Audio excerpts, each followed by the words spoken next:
The night Patrick Fletcher rode toward the Vaughn homestead with a lit torch in his hand and murder in his heart, he never once imagined that a woman standing in a doorway could unmake every terrible thing he had ever become. The year was 1878, and the Colorado Territory was a land of dust and desperation, of men who built empires from nothing and men who tore those same empires down for a handful of silver coins. The railroad companies had been pushing west with relentless hunger, buying up politicians and lawmen and hired guns with equal ease, and when they could not buy the land they wanted, they sent men like Patrick Fletcher to persuade the homesteaders to leave by whatever means necessary.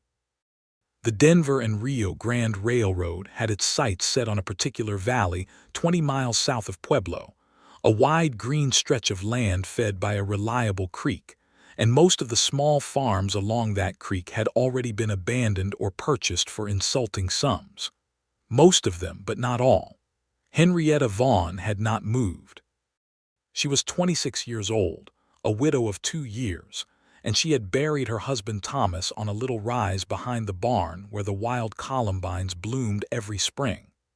She had buried her grief alongside him in the most practical sense she could manage, not because she did not love him, but because the wheat did not wait for grief, and neither did the mortgage on her land.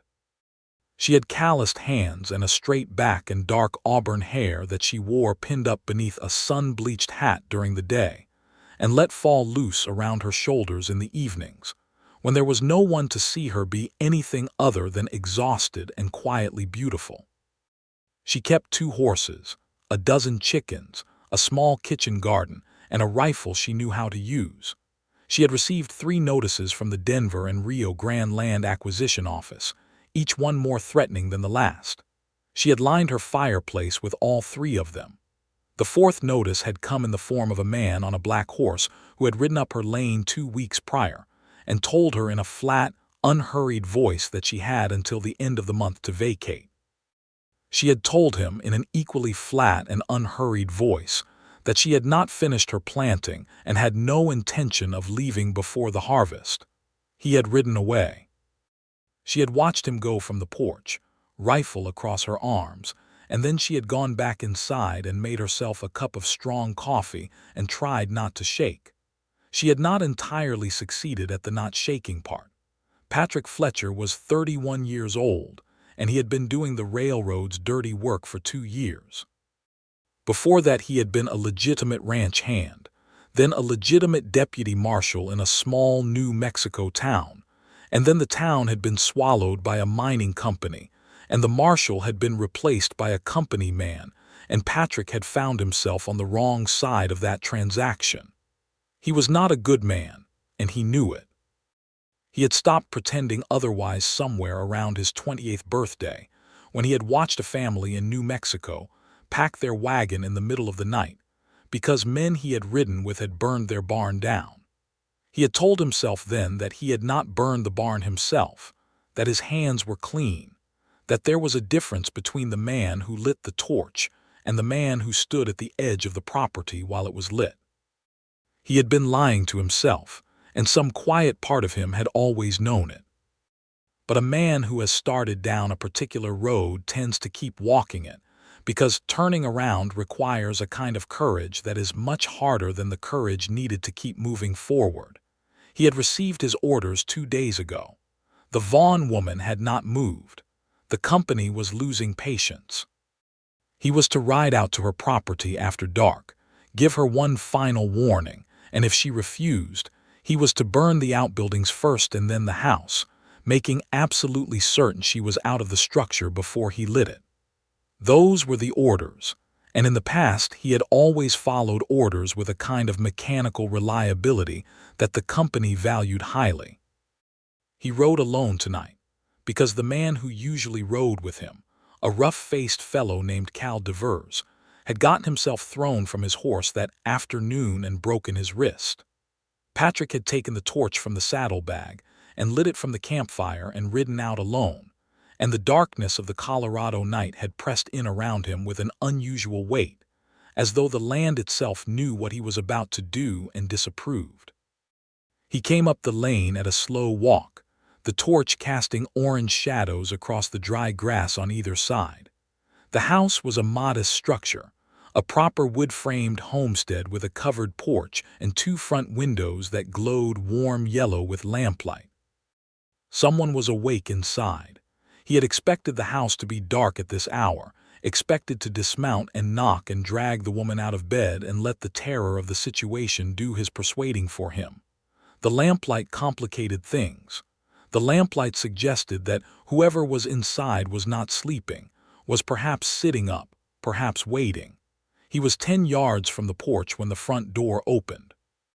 Henrietta Vaughn stepped out into the doorway, and the lamplight from behind her silhouetted her figure and caught the deep auburn of her hair and turned it to copper fire.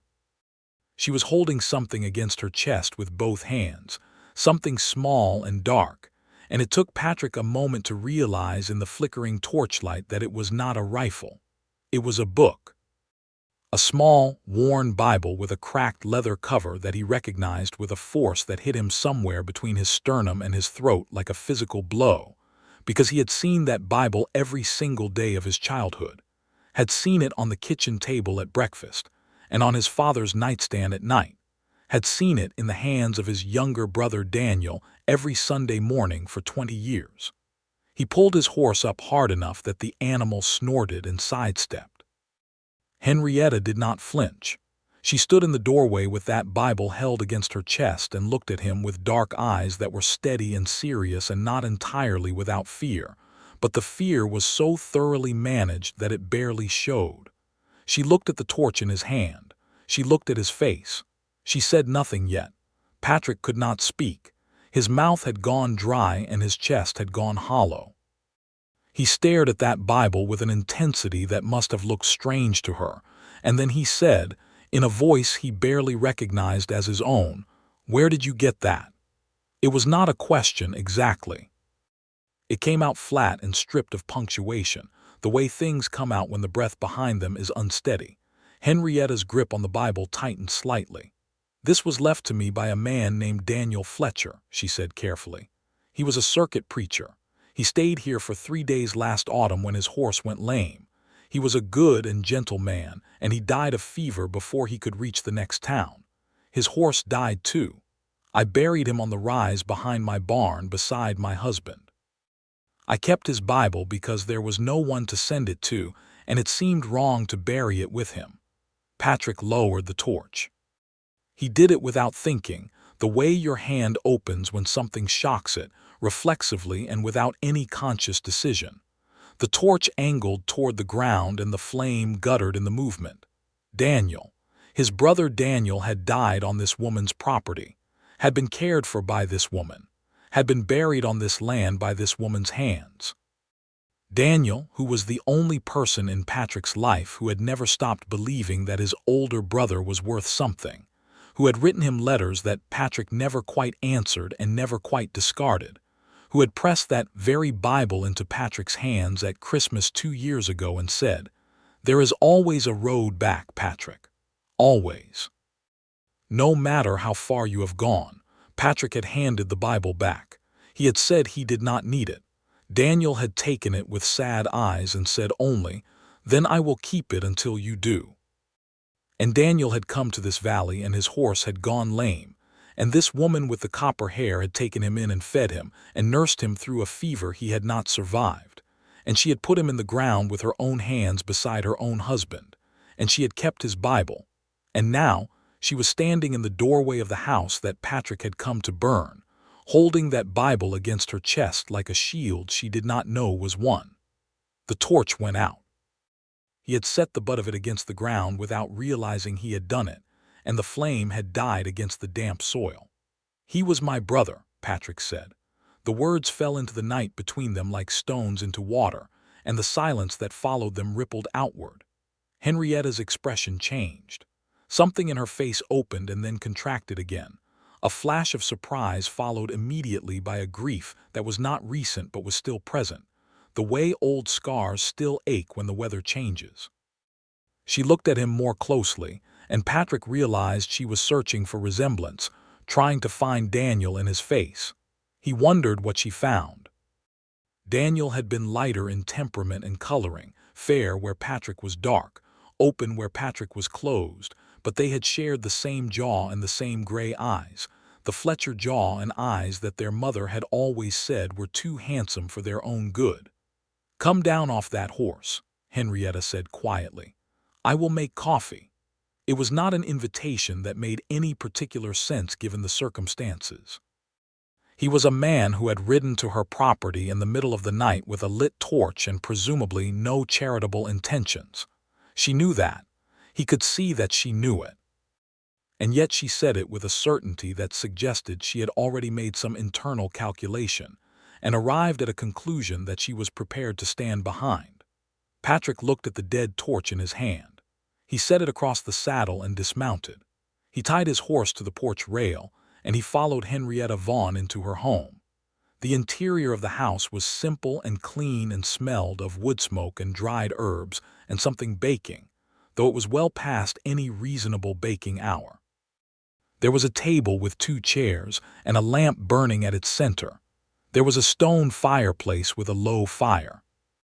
There were curtains at the windows, practical calico in a faded blue, and a braided rug on the wooden floor, and a shelf along one wall that held a dozen books and a tin of medicinal herbs, and a small framed photograph of a man who must have been Thomas Vaughn, serious-faced and young and already gone. Henrietta set Daniel's Bible on the table and moved to the stove and put the coffee on with the practiced efficiency of someone who has learned to keep themselves occupied as a matter of emotional management. Patrick stood near the door with his hat in his hands and watched her, and for the first time in a very long time, he felt something that was not numbness or dull satisfaction at a job completed or the low grinding anxiety of a life he had chosen badly. He felt ashamed, in a way that was specific and present rather than the vague ambient shame he carried around like a stone in his boot without quite feeling it anymore. He had come here to burn her house down. He had come here to drive her off land where his brother was buried. He sat down at the table because his legs were not entirely steady, and Henrietta brought the coffee and sat across from him and pushed Daniel's Bible into the middle of the table between them, and then she folded her hands around her cup and looked at him with those direct dark eyes and said, "Tell me about him, about who he was before he came here." So Patrick told her. He talked about Daniel as a boy, quick and laughing and already more decent than anyone around him, the kind of child who brought home injured birds and stray dogs, and who had cried at the dinner table once when he was 8 years old because he had stepped on an anthill, and he could not stop thinking about the ants. He talked about Daniel in their father's house in Missouri, learning scripture the way other boys learned card tricks, with genuine delight in the mechanics of it. He talked about Daniel riding circuit through New Mexico and Colorado in all weather with his horse and his saddlebag of books, and his inexhaustible patience for people who were struggling. He did not talk about himself. Henrietta listened without interrupting, and when Patrick ran out of words she sat quietly for a moment and then said, "He talked about you." Patrick looked up. "He talked about you every single evening," she said. "He sat in that chair you are sitting in now and he talked about his brother Patrick who he worried about. He said you were the smartest man he knew and the most stubborn, and that you had made choices he did not understand but that he believed you still had a good heart buried under the choices." She paused. "He said he prayed for you every night." Patrick pressed his lips together hard. The lamplight was too warm and the kitchen was too quiet, and something behind his ribs was cracking open in a way that was deeply uncomfortable. He cleared his throat. "He was too generous with his good opinion," he said. "Maybe," Henrietta said, "but he believed it." She glanced at the Bible. "He told me he had a brother who he had given that Bible to and who had given it back. He said the day that brother came looking for it was the day he would know things had changed." She picked up the Bible and turned it over in her hands and then set it back down. "He did not get to see that day." "No," Patrick said. "He did not." The fire cracked softly. Outside, the Colorado night was enormous and silent. Patrick thought about the order in his saddlebag, written on company letterhead and signed by a man in a Denver office who had never stood on this land. And he thought about Daniel buried on the rise behind the barn beside Thomas Vaughn, two good men in the same quiet ground. And he thought about what he had ridden out here to do. And the shame was so thorough now that it had ceased to be an emotion and had become a physical thing, heavy across his shoulders like a wet coat. "What is your name?" Henrietta asked. "Patrick Fletcher." She absorbed that. "The men from the railroad," she said carefully. "The men who have been sending the notices. Is that you?" He could have lied. There was a well-worn habit of deception at his disposal, and it would have been easy to reach for it. Instead, he looked at the table and said, "I work for the company, yes. I was sent here tonight to persuade you to leave." "With a torch?" "Yes." The silence stretched out between them for a long, measured moment. Henrietta turned her coffee cup in her hands. She did not look frightened now. She looked the way people look when they receive news they had already half anticipated, resigned but not collapsed, taking inventory of what the situation now required. "My husband is buried out there," she said at last. "Your brother is buried out there. I have been farming this land for 4 years. I planted wheat in April that will be ready by August, and I have a signed land deed that predates the railroad's claims, and I am not leaving." She looked at him steadily. "Not because I am foolish or because I don't understand what these men are capable of, but because there is nowhere else for me to go and no one coming to help me, and this is the only thing I have." Patrick looked at her in the lamplight and felt something shift in him with a slow, grinding inevitability, like a river changing course.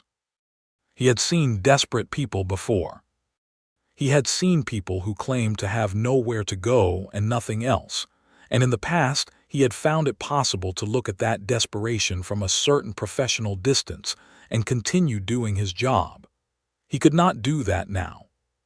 He did not know if it was Daniel's Bible on the table between them, or the directness of her gaze, or the simple fact that she had offered him coffee when she had every reason to reach for her rifle.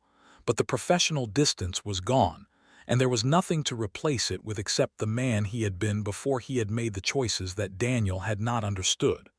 "I know a lawyer in Pueblo," he said. Henrietta blinked. "A real one," Patrick said. "Not a company man. His name is Aldrich Beale, and he has handled 3 cases against the Denver and Rio Grande and won 2 of them. If your deed predates their claim and was properly filed, there is an argument to be made." He paused. "It will not be easy and it will not be fast, and the company will not stop applying pressure while the case is pending." She studied him with an expression that contained several layers of calculation and something that might have been careful, guarded hope. "Why are you telling me this?" He picked up Daniel's Bible. He turned it over in his hands. The leather was worn smooth at the corners and cracked along the spine, and it smelled of old paper and the particular dry dust of a saddlebag. He could feel the familiar weight of it, unchanged from the last time he had held it 2 years ago when he had handed it back to his brother without reading a single page. He opened it to the front and saw Daniel's handwriting on the flyleaf, small and careful. For Patrick, who already knows the way home, he needs only to decide to walk it. He closed the Bible gently and set it down. "Because my brother buried himself in this ground," he said quietly, "and because he prayed for me every night. And because I came here to burn the house down and you made me coffee instead." He looked at her. "And because I am tired." In the morning, he rode to Pueblo. He did not go back to the camp where Cal Devers was nursing his broken wrist and waiting for a report. He did not send word to the company office in Denver. He rode directly to Pueblo and found Aldrich Beale, who was a short, brisk, sharp-eyed man with a neat mustache and an office above the hardware store that smelled of pine resin and old case files. He told Beale about the Vaughn property and the land deed and the railroad's campaign of pressure and intimidation, and Beale listened with the focused intensity of a man who genuinely enjoyed a good fight. And when Patrick was done talking, Beale said, "Bring me the deed." Patrick rode back to the homestead. He arrived in mid-morning. The light was very different from the previous night's torchlight, clear and honest and warm on the dry grass of the lane and the weathered wood of the house. He could see the property properly now, see the kitchen garden with its orderly rows, the small orchard of apple trees along the south fence, the barn that was older than the house and showed it, the rise behind the barn where the grass grew very green in one small patch. He could see Henrietta in the kitchen garden, kneeling between the rows with a trowel, her hat tipped back against the sun, her sleeves rolled to the elbow.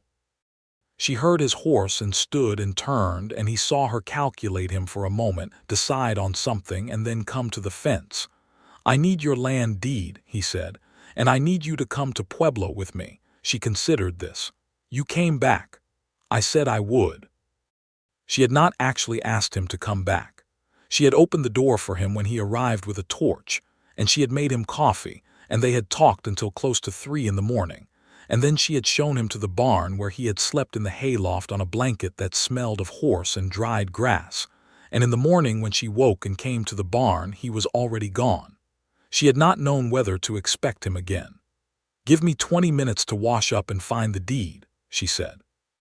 They rode to Pueblo together, a proper distance apart on the road, as was correct and appropriate for two people who did not know each other beyond one remarkable night's conversation.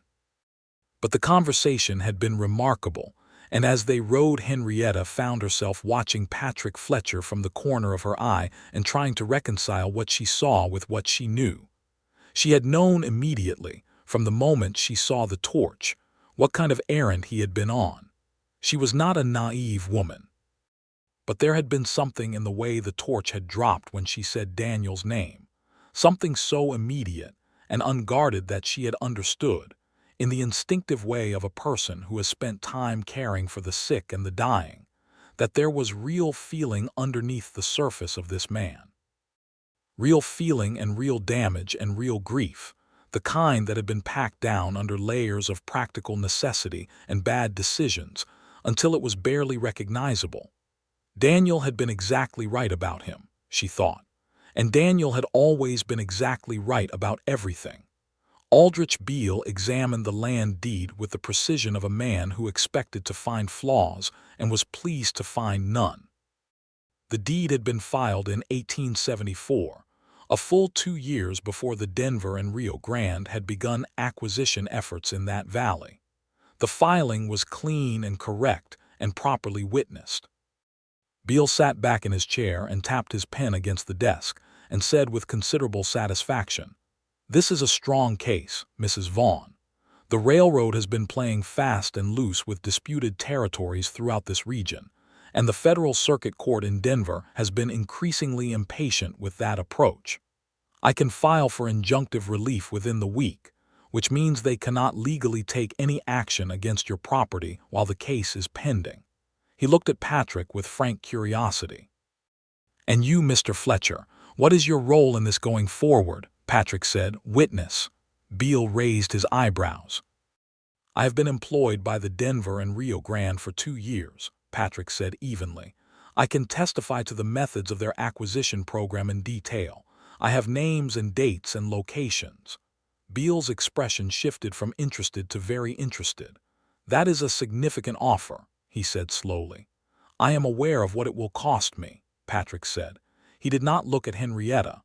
"I would like to retain your services for my own defense against any charges the company may bring." Beale nodded slowly. "Understood." He extended his hand. "You have yourself a lawyer, Mr. Fletcher." Outside on the boardwalk in the noonday sun of Pueblo, with the street traffic of horses and wagons and merchants moving around them, Henrietta looked at Patrick and said, "You understand they will not simply let this go." "No," he agreed. "They will send someone else. Probably. Are you frightened?" He thought about that with the honesty of a man who has recently stopped lying to himself. "Some," he said. "Yes." She looked at him for a long, measuring moment, and then she said, "Come back to the homestead with me. There is work to be done and I could use the help." She paused. "And it would not hurt to have someone on the property who knows what the company is likely to do." He looked at her. The Colorado sun was very direct and honest, and it showed everything. The lines at the corners of her eyes from squinting into the light, the ghost of a dimple at the left corner of her mouth when she was not quite smiling, the way she stood with her weight slightly forward as though perpetually ready to move, to handle whatever needed handling. She was the most straightforwardly capable person he had met in years, and she looked at him without flinching at what she saw, which was considerable and not entirely flattering. And he thought that Daniel, who had always had the finest taste in humanity of anyone Patrick had ever known, had been absolutely right to love this woman's generosity. "I will earn my keep," he said. "I know you will," she said, as though it had never been a question. The first 2 weeks were a careful negotiation of proximity and purpose. Patrick slept in the barn and worked the property with steady competence, because whatever else he was or had been a ranch hand before any of the rest of it, and the work came back to his hands with the ease of genuine knowledge. He repaired the fence along the south pasture, mended the barn roof where 3 boards had warped over the winter, cleared the irrigation ditch that ran from the creek to the kitchen garden. He worked from first light to last light with the dedication of a man who needs to be physically occupied in order to manage the activity of his own conscience. Henrietta watched him work from various positions around the property and found herself noticing things she had not expected to notice. The care he took with the apple trees when he was clearing the weeds from their base, the way he handled the horses with a firm gentleness that they responded to immediately, the fact that he was always the first one awake in the morning, and she would come out to start the morning, and find the wood already split and stacked by the kitchen door. He was not demonstrative, and he was not easy in conversation, but he was present in a way that she had forgotten people could be, steadily and reliably present in the physical space of the homestead. And after 2 years of managing everything alone, the sheer presence of another person was something she had not realized she missed so deeply until it was there again. They ate together at the kitchen table in the evenings, because there was only the one table and only the 2 of them, and the conversations that had begun on that first extraordinary night continued in installments, picking up and setting down and picking up again like a piece of work they were both engaged in. He told her about his years as a deputy marshal in New Mexico, the parts that had gone right before the parts that had gone wrong. She told him about coming to Colorado as a new bride with Thomas, who had been a good man and a hard worker, and who had died of a fever not unlike the one that had taken Daniel, which was a coincidence so painful and particular that, when she said it out loud for the first time, she pressed her fingers to her mouth briefly and looked out the window. Patrick reached across the table and put his hand over hers on the tabletop. It was a brief gesture, instinctive and uncalculated, and he withdrew his hand almost immediately, but the warmth of it stayed with her after he had taken it away, and she spent some time that evening thinking about that warmth in the way you think about something that you are not yet quite ready to examine directly. He caught her eye across the barn the next morning when she was checking on one of the mares who had been slightly off feed, and something passed between them that was not quite a look and not quite a conversation, but was unmistakably something, and both of them glanced away quickly and continued their work, but the something did not go away. 3 weeks after Patrick's arrival, a man named Holt rode up the lane. He was one of the company's enforcers, thick-necked and blank-faced, riding a gray horse, and he pulled up in the yard and looked at Patrick with the focused attention of someone recognizing a known quantity. "Fletcher," he said, "Devers said you went soft." "Devers can say what he likes," Patrick said. He had come out of the barn when he heard the horse, and he was standing in the yard with a hammer in his hand, and he was very calm. "You are on private property. I suggest you ride on." Holt looked at the house, where Henrietta had appeared in the doorway with her rifle, and he looked at Patrick, and he spent a moment doing the arithmetic of the situation. "The company is not going to be happy," he said. "I expect not," Patrick agreed. Holt rode away. Henrietta came down off the porch and stood next to Patrick in the yard, and they both watched Holt until he was gone from sight down the lane, and then she let out a breath that was longer and more unsteady than she had intended, and Patrick glanced at her and said, "He will report back. They will reassess their approach. Will they send more men? Eventually." But Beale filed the injunction 3 days ago and it was granted this morning. He had received the message from Beale's office boy in town that morning. They cannot touch this property legally while the case is pending without opening themselves to federal charges. She looked at him. That is good news. It is very good news. She smiled at him properly for the first time. A full, real smile without the careful management she usually applied to her expressions. And it was the dimple at the left corner of her mouth, and the way her eyes changed when she smiled, and the particular warmth of it directed at him, specifically, that did something irreversible to Patrick Fletcher's chest. He held very still under the impact of it, the way you hold still when something startles you, and then he looked away at the middle distance and cleared his throat and went back into the barn. Henrietta watched him go and pressed the back of her free hand briefly to her own cheek, and found it warmer than the morning air accounted for. The following Sunday she rode into the nearest town, a small settlement called Grover's Creek, to attend the church service there, as she did every few weeks when the work permitted. She asked Patrick if he would like to come. He said he would not, in a tone that closed the subject gently but firmly, and she did not push. She went alone and prayed, as she always did, for Thomas, and this Sunday she added Daniel Fletcher to her prayers with the particular tenderness she had always felt for the quiet, serious-faced young preacher who had appeared at her door one October morning with a limping horse and a gentle manner. And she added, with only a brief hesitation, one more name to the list. When she came home, Patrick was at the kitchen table with Daniel's Bible open in front of him. He did not look up immediately when she came in. He was reading with the absorbed concentration of someone who has been hungry for a long time and has finally allowed themselves to eat. His hat was on the table beside him, and his dark hair was slightly disordered from where he had been pushing his hand through it, and the afternoon light through the calico curtains was soft and gold, and the image of him sitting at her kitchen table with his brother's Bible was so unexpectedly beautiful that Henrietta stopped in the doorway and simply looked at it for a moment before she made a sound that brought him back to the room. He looked up.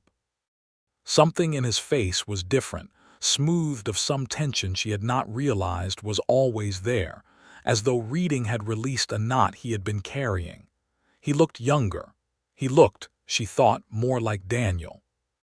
He looked down at the Bible and then up at her and said, in a voice that was carefully even, "May I keep reading this?" "It is yours," she said. "He kept it for you." He nodded once, the firm, contained nod of a man who is not going to permit himself to be undone in someone else's kitchen, and looked back down at the page. She made supper and they ate together in the soft evening, and the Bible sat on the table between the dishes, and neither of them mentioned it directly, but it was present in the room like a third person, warm and gentle and not grieved, which was very Daniel. In June, the case was formally heard in the Federal Circuit Court in Denver. Aldrich Beale traveled with them both, Henrietta with her deed and her documentation, Patrick with his testimony and his knowledge of the company's methods, which was thorough and detailed and deeply damaging to the Denver and Rio Grande's position. He named names and cited dates and locations with the precision of a man who had been very good at his job, and who was now being equally thorough in the dismantling of it. The railroad's lawyer was a polished man from back east who kept referring to Patrick as a disgruntled former employee with an axe to grind. Patrick let the characterization stand with an equanimity that clearly frustrated the man and focused his attention on the facts, which were solid and specific and not easily dismissed. The judge was a federal appointee with a reputation for impartiality that the railroad had evidently not adequately researched, because he was impatient with corporate land grab operations, and said so in terms that left little room for misinterpretation. The ruling came down at the end of the 3-day proceeding. Henrietta Vaughn's title to her property was affirmed. The Denver and Rio Grande was enjoined from any further intimidation or interference, and a fine was levied that, while not ruinous to a company of that size, was substantial enough to be noted.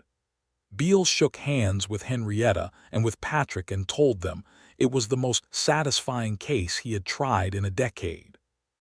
On the street outside the courthouse in Denver, in the warm June afternoon, Henrietta turned to Patrick and found that her eyes were full of tears that she had been refusing to shed inside, and she pressed her hand over her mouth for a moment and breathed through it. And Patrick looked at her with an expression that was not his usual contained and careful look, but something much more open, something that was simultaneously uncertain and decided. And he took one step toward her and then stopped as though he had remembered they were in the middle of a public street. "Henrietta," he said. She lowered her hand from her mouth. "I know," she said. "You do not know what I was about to say." "I believe I do," she said, and the smile was there again, the one with the dimple, and it did the same thing to his chest that it had done in the yard that morning weeks ago, and this time he did not look away. "I want to stay," he said, "on the homestead, not as a hired hand, not as someone who happened to know the right lawyer." He paused. He was not a man who had ever been especially graceful with words of this particular kind. "I want to be there because it is where I want to be." "Because you are there." He looked at her directly. "If that is something you have any interest in." Henrietta Vaughn, who had managed 2 years of widowhood and 4 years of drought and crop fluctuation and railroad intimidation, and a recent attempt to burn her house down with the same practical, clear-eyed competence she brought to everything, stood on a Denver street in the June of 1878, and felt something she had thought was finished with her move through her chest like warm water. Not the dramatic, annihilating love of youth, but something steadier and deeper. The kind of love that is chosen with full knowledge rather than stumbled into with wonder. "Yes," she said simply, "that is something I have interest in." He reached out and took her hand, right there on the street, properly and deliberately, and held it for a moment. His hand was warm and calloused and steady, and she felt the steadiness of it travel up her arm and settle somewhere in the middle of her. They rode back to Grover's Creek and the homestead in the July heat, and the valley was green from the spring rains, and the wheat in Henrietta's fields was chest-high, and the color of gold. And Patrick looked at it as they came over the last rise, and thought that he had never in his life seen anything more worth protecting. The next months were the best and most complicated that either of them had experienced. There was still the matter of Patrick's history with the company, which Beale was navigating with care.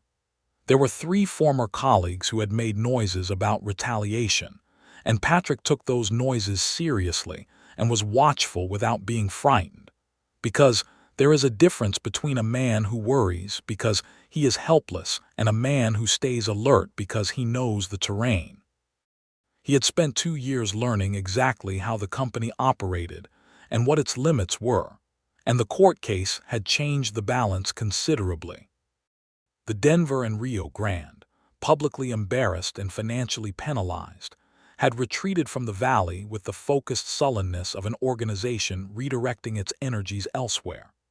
The remaining homesteaders in the area, who had been watching Henrietta's situation with a mixture of sympathy and cautious self-preservation, began to breathe more freely.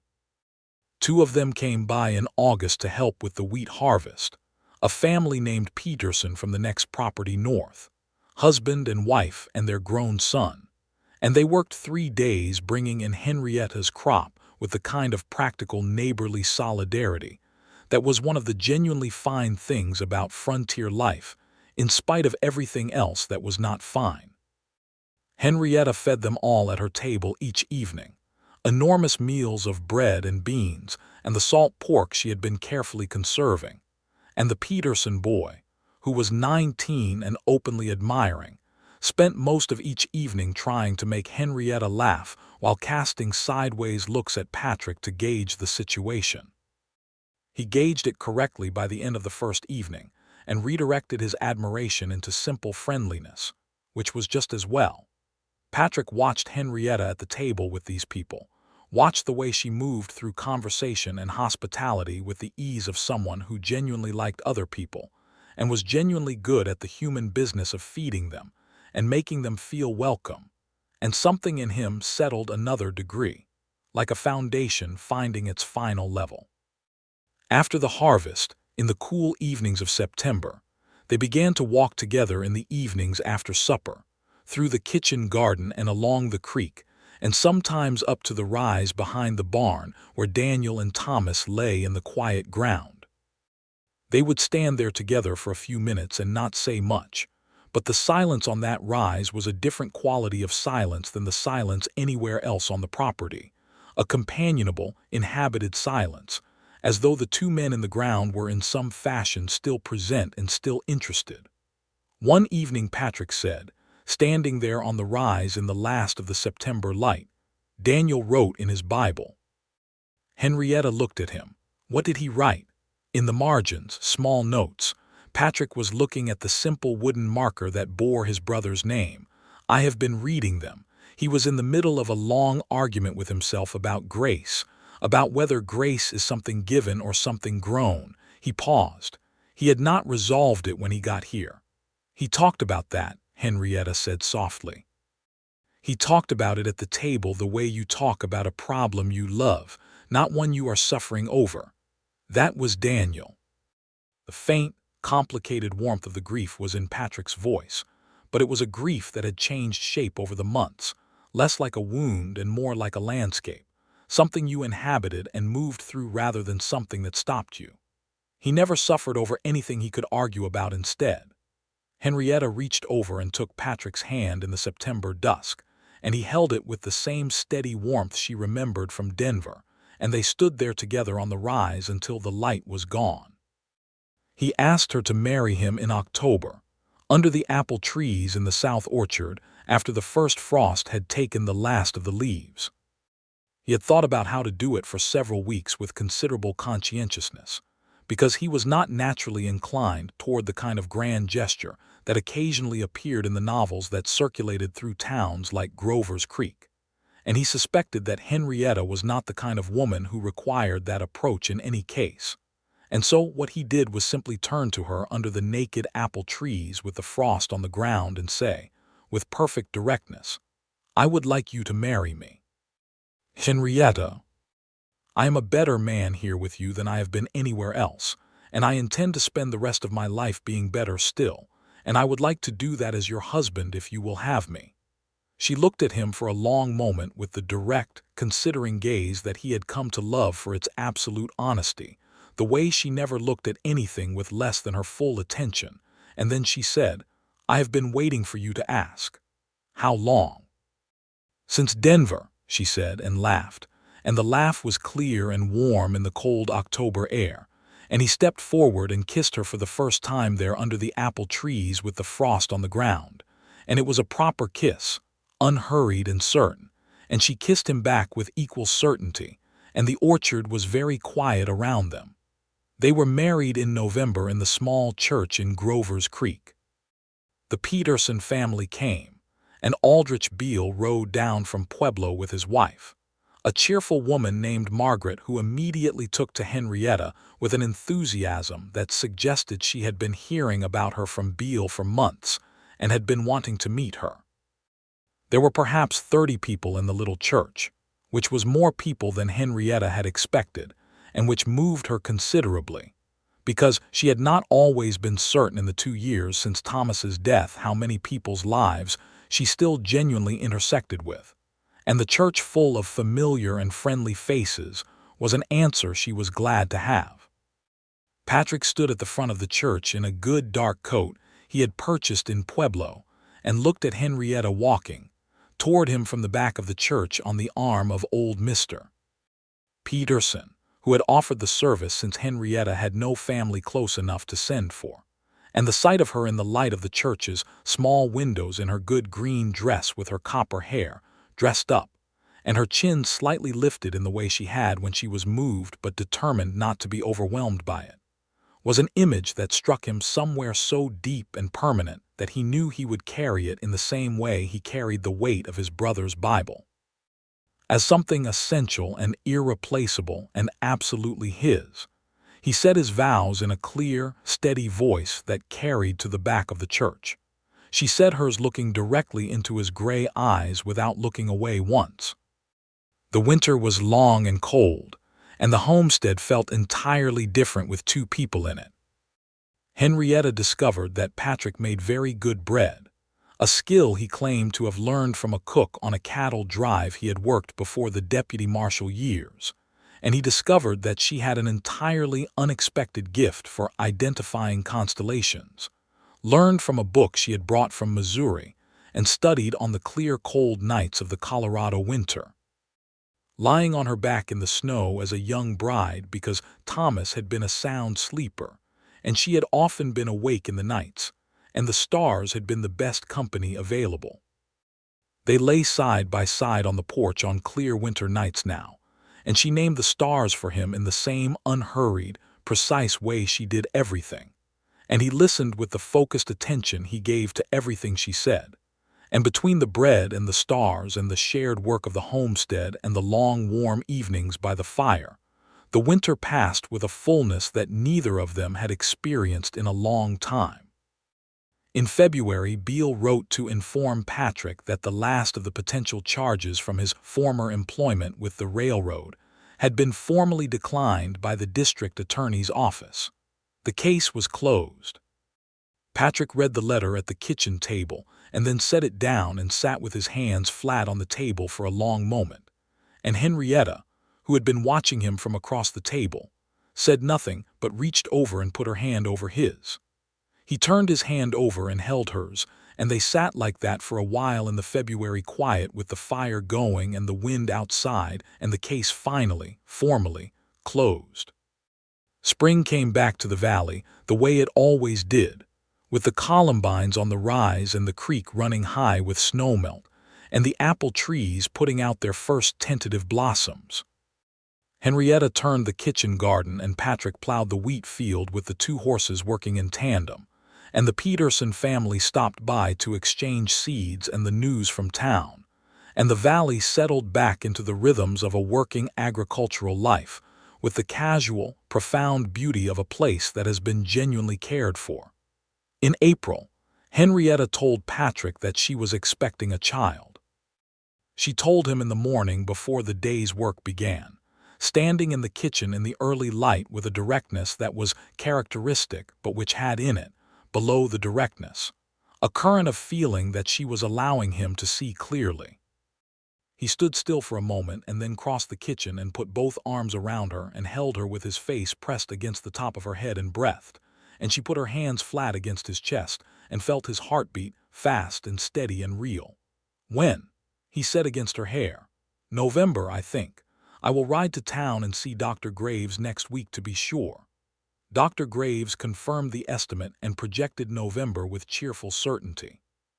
He was a small, energetic man who had been practicing medicine in Grover's Creek for 15 years and who had attended both the births and the deaths of more of the valley's residents than anyone else, and he told Henrietta she was in good health and that everything looked straightforward, and he said to Patrick with a brisk nod, "You take care of her," which Patrick received with the seriousness of a direct order. He took care of her. Not in a manner that restricted or diminished her, because she was not a woman who responded well to being treated as fragile, and he knew that, but in the manner of someone who pays close attention to what another person actually needs, which is a fundamentally different thing. He took on the heaviest of the farm work without being asked or making a production of it. He made sure there was always water heated in the evenings. He woke when she was restless in the night and lay awake beside her without complaint, sometimes reading Daniel's Bible by the small light of the bedside lamp while she slept. He brought her wildflowers from the creek bank in the summer mornings with the unself-conscious naturalness of someone who does not consider a gesture romantic because he considers it simply true. The summer was hot and productive. The wheat came in well and the kitchen garden was generous, and the apple trees were heavy in August, and Henrietta preserved and pickled and dried with the energetic thoroughness of a woman preparing for a winter with a new person in the house. Patrick built a cradle from apple wood in the evenings, working slowly and carefully with a carpenter's patience he had not known he possessed, sanding it smooth and fitting the joints precisely. And the finished cradle sat in the corner of the bedroom from September onward, with a blanket in it that Henrietta had sewn from the softest wool she could find. And both of them found themselves glancing at it in the evenings with a look that was simultaneously practical and wondering. He was in the barn when the labor began, early on a November morning with frost on the ground and the apple trees bare. Henrietta came to the barn door and told him in a completely level voice that it was time, and he went to saddle one of the horses for the ride to town to fetch Dr. Graves with a speed that was slightly undone by the fact that his hands were not entirely cooperating with the buckles of the saddle, a circumstance Henrietta observed with a warmth she was too occupied to express at the time, but filed away to bring out later. Dr. Graves arrived by mid-morning. The Peterson family was not far behind, because Mrs. Peterson had appeared at the door with the absolute certainty of a woman who considers labor a community event requiring experienced female presence, and Patrick, who had been occupying the kitchen with the focused, unnecessary activity of a man who needs to be doing something, was relieved to cede the bedroom to Mrs. Peterson's competent authority and stand in the yard in the November cold and listen to the house. The child arrived in the early afternoon, a son. Patrick held him in the afternoon light of the bedroom, while Henrietta slept the deep recuperative sleep of the profoundly exhausted, and the baby was red-faced and astonishing, and weighed approximately nothing, and yet was the heaviest thing Patrick Fletcher had ever held in his hands, heavy with everything it meant, and everything it required, and everything it offered. The baby opened one dark eye and then the other, and looked at Patrick with the unfocused, absolute attention of the very newly arrived, and Patrick said softly, "Hello." The baby made a small sound that was the furthest thing in the world from threatening, and completely destroyed Patrick's remaining reserve. When Henrietta woke, she found Patrick sitting in the chair beside the bed with the baby asleep against his chest and Daniel's Bible on the table beside him, open to a page in the middle, and the expression on his face was one she had never seen on any face before, a totality of peaceful, overwhelmed, present love that made her chest ache with the beauty of it. "What do you want to call him?" she asked. He looked up. He looked at her with everything in his face. "Daniel," he said, "if you agree." She was quiet for a moment, and then she said, "Daniel Thomas Fletcher." He closed his eyes briefly. When he opened them, they were wet, and he did not try to hide it. "That is exactly right," he said. Daniel Thomas Fletcher was a considerable person from the outset. He was a dark-haired, gray-eyed, loud baby who developed into a dark-haired, gray-eyed, loud toddler who was into everything with equal and unstoppable enthusiasm, who had his father's stubbornness and his mother's directness, and who combined the two into a force of nature that kept both his parents in a state of vigilant affection. He learned to walk in the spring, taking his first steps across the kitchen floor toward the cradle in which he was no longer willing to sleep, having developed strong opinions about the parental bed, and Patrick caught him each time he tottered, hands always there at the right moment, and Henrietta watched from the table with her coffee and her full heart. The homestead grew. Patrick built an addition to the house in the summer of 1880, 2 extra rooms against the north side, one for Daniel Thomas and one for the study that Henrietta had always wanted, where she put her books and her writing table and the framed photograph of Thomas and a small shelf for Daniel's Bible. Patrick had finished reading it cover to cover by then, including all the marginal notes in his brother's careful handwriting, and he had written some of his own in pencil, careful and tentative at first, and then, with increasing confidence, a conversation conducted across the absence of Daniel in the margins of the book Daniel had kept for him. Henrietta read some of these notes, not all of them, reading only what he offered, and what she read told her more about the interior of Patrick Fletcher's mind and heart than any direct conversation had, and what she found there was consistent with everything she had already known, which was that he was a man who had been lost and who had come home, and that the coming home was genuine and permanent. In 1881, a second child arrived, a girl this time, and they named her Ada Rose, because Henrietta had always loved the name Ada, and the roses along the south fence had been particularly fine that summer. Ada Rose had her mother's auburn hair and her father's gray eyes, and the temperament of someone who had decided from the beginning that the world was an interesting and generally well-disposed place. And she and Daniel Thomas had, by the age at which they were both mobile and verbal, developed a dynamic of cooperative mischief that kept the homestead interesting in ways that had not previously been considered. Patrick became, in the years that followed, a man of the valley in the fullest sense, not just in residence but in contribution. He helped the Petersons with their barn when it needed replacing, organized the informal water rights agreement among the creekside farms that kept the summer irrigation equitable, rode twice to Pueblo to testify in land disputes brought by other families against various acquisition operations, because word had gotten around that he knew the territory and the Beale approach had been established as a workable model.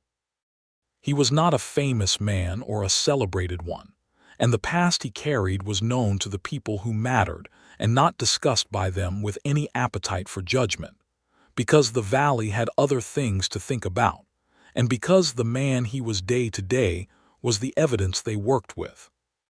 He taught Daniel Thomas to saddle a horse at 5, and to ride at 6, and to read at 4, because the boy showed an appetite for books that his parents met with the same seriousness Daniel, the elder, had brought to his own reading. And by the time Daniel Thomas was 7, he had worked his way through most of the books on Henrietta's study shelf and was making earnest requests for more.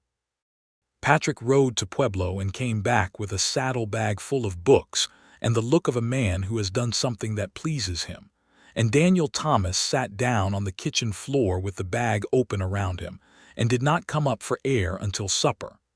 Ada Rose wanted horses. She wanted horses with a consuming and exclusive passion that expressed itself practically from the time she could walk. And by the time she was 4, she had spent so many hours in the barn that the 2 mares treated her with the resigned affection of creatures who have accepted a small, loud person as part of their environment. Patrick taught her everything he knew about horses, which was considerable, and Henrietta watched her daughter in the paddock on a warm October afternoon and thought about the things children inherit and the things they simply arrive already knowing, and felt the usual complicated gratitude for the specific, particular people her children were turning out to be. The homestead on the creek in the Colorado Valley settled into itself over the years with the solidity of a thing that has been truly cared for. The house additions weathering to the same gray as the original boards, the orchard reliable and generous, the wheat field productive through drought and rain both, because Patrick had learned the creek's patterns and managed the irrigation with increasing sophistication.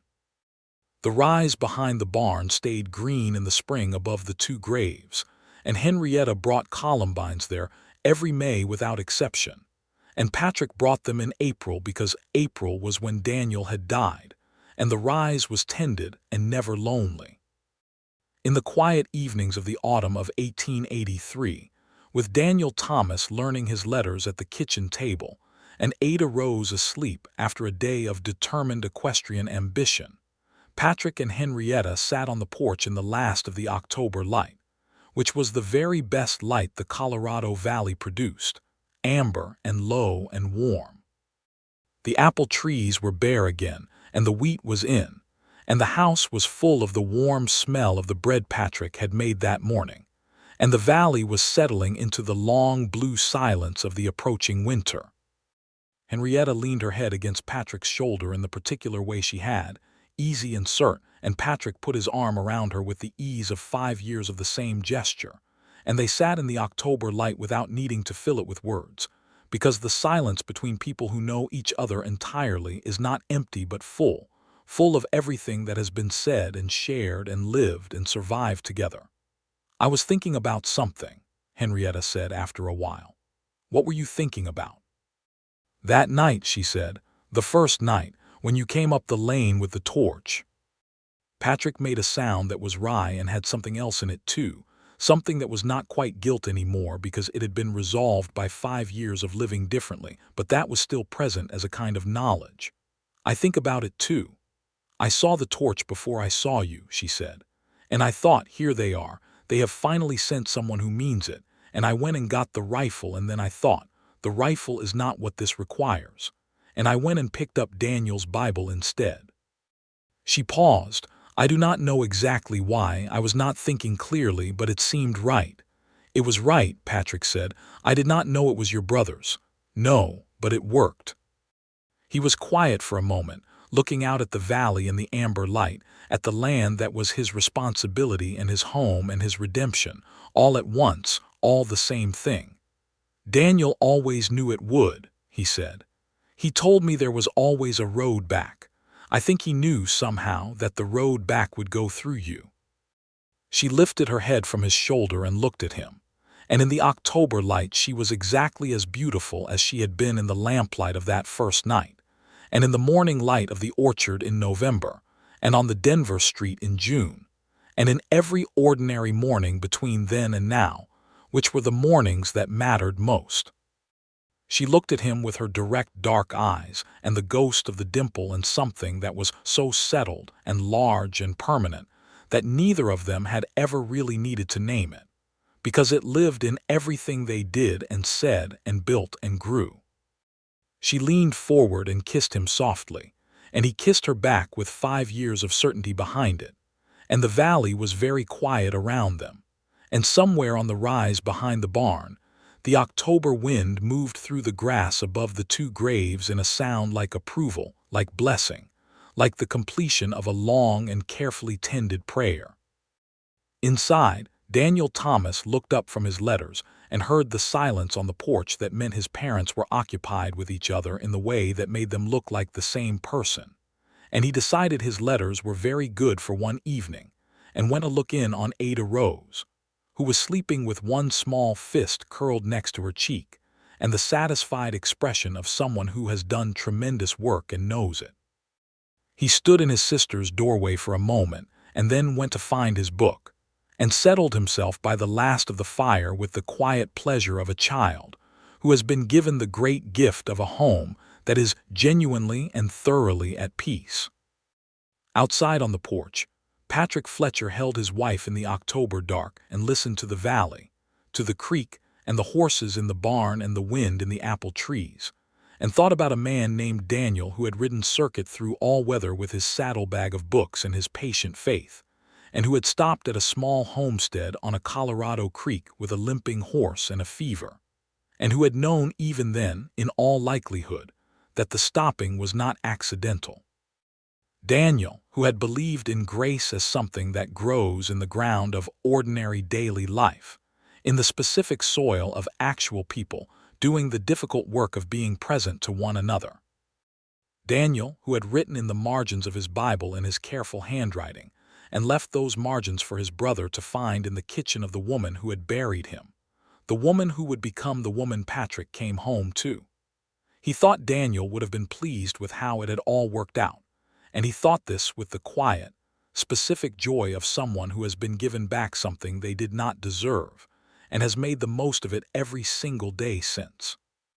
Henrietta turned her face against Patrick's neck and breathed the familiar warmth of him and thought about the homestead as it was now, substantial and real and full of life.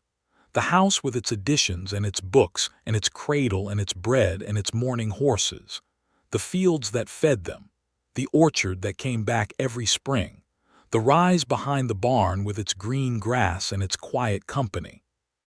The two people inside the house who were learning to be themselves in the full and remarkable way that children learn when they are securely held, and the man beside her who had come up the lane with a torch and had put it down and had stayed.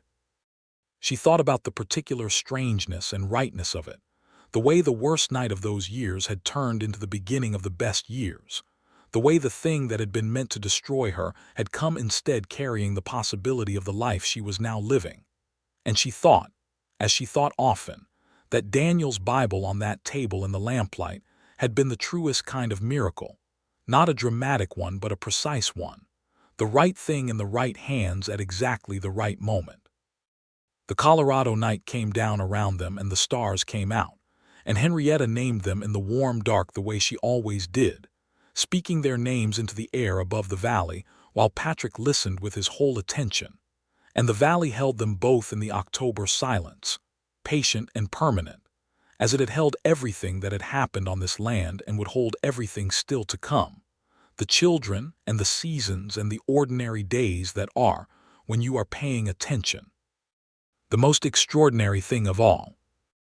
Years later, when Daniel Thomas Fletcher was grown and had gone to study law in Denver, as Aldrich Beale had encouraged when he met the boy at 14 and recognized a particular quality of mind, and when Ada Rose had her own property 2 miles down the valley, where she kept 12 horses and a husband who was sensible enough to recognize that his opinion on the horses was neither required nor particularly relevant, Patrick and Henrietta were still on the homestead. The house was larger now, a proper ranch house, warm and well-built, and the orchard was old and very productive, and the wheat field had expanded to include the south pasture, and the rise behind the barn was surrounded by a low stone fence that Patrick had built one summer when the mood for stonework had taken him, a careful and permanent marker of the ground where the 2 good men lay. They had added 2 more children in the years between, a second son named Marcus, who had his father's dark hair and his mother's stubborn disposition, and who had taken to carpentry the way Ada Rose had taken to horses, and a third, another girl named Ruth, who was the youngest and the quietest and the most deeply bookish of the 4, who read everything in the house and then began on Daniel Thomas's university texts when he left them on the shelf during a summer visit. The house was busy and full in the way of houses where people are genuinely glad to be, and the table at mealtimes was rarely just 2 people. There were usually neighbors or the Peterson grandchildren, or a traveler who had been directed to the Fletcher homestead on the grounds that they were the sort of people who kept an extra plate warm. And on the October evenings when the light was amber and low and the apple trees were bare and the valley was going into its long blue quiet, Patrick and Henrietta still sat on the porch in the particular familiar way, her head on his shoulder, his arm around her, the silence between them full and at rest, and the stars came out over the Colorado Valley one by one, and she named them, and he listened, and the homestead breathed around them, steady and sure. The way things breathe when they have been truly and fully lived in, when they have been made not just with hands but with the whole unguarded weight of a life chosen, and held and kept every ordinary day, which is the realest and best kind of keeping there is.